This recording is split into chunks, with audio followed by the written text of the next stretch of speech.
Hi everyone, thanks for coming along this morning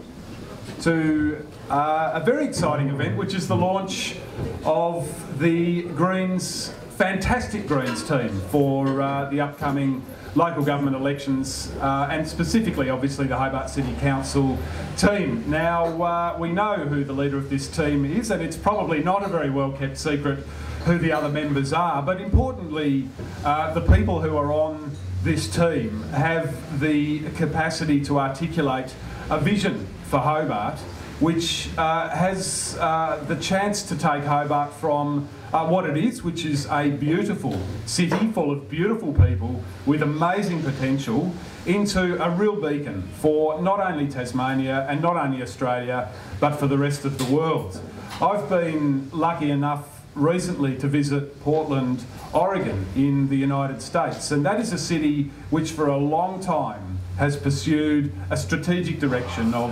sustainability and people friendliness. And I met the Mayor, Sam Adams, when I was in Portland a couple of weeks ago, and he basically told me that he couldn't, the city was finding it very hard to keep up in terms of infrastructure development with the amount of people and businesses who wanted to move to Portland on the basis of the strategic direction that Portland has taken. And it is a people-friendly city. It is a city based on low emissions. It has, for example, a free public transport system within the area of Greater Portland, the MAX system. So it's a jump-on, jump-off bus slash light rail slash tram system, and it is really a model for what Hobart has the potential to be. And the fantastic thing for the Greens and the fantastic thing for Hobart is that we have such a beautiful, strong team of people who have the vision and the capacity to articulate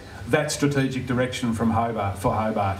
Now, I know you haven't come here to hear from me, you've come here to hear from our 4 exciting candidates, so I'll introduce them one at a time and I'll give them an opportunity to tell you what they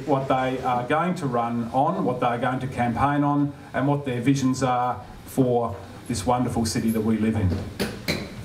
The first candidate is someone who's well known to you all. It's Alderman Helen Burnett. I'll just tell you a little bit about Helen before I ask her to come up and say a few words. She's been a major part of the greening of Hobart City Council since her election to that council in 2005, and she's delivered, and I've watched Helen do this, and it's been an incredibly impressive performance by her over the last few years, delivered significant outcomes for Hobart and more importantly, or as importantly for its people, on issues ranging from social inclusion, sustainable transport, urban and environmental design, through to protection of some of Hobart's riparian and bushland areas. She's an active member on council committees and is leading the way on council to make Hobart a bike-friendly city, improving the environmental credentials of Hobart's landmark events and festivals, and promoting the great environmental work at the community level through chairing the prestigious Edward Hall Environment Awards. Helen sees the council's recent vote against wind turbines as emblematic of the need for a renewed council this October, and I can only agree with that. And Helen wants to see a council which will ensure that Hobart is ready to face the challenges of climate change, and importantly, Helen is not only seeking re-election to Hobart City Council, but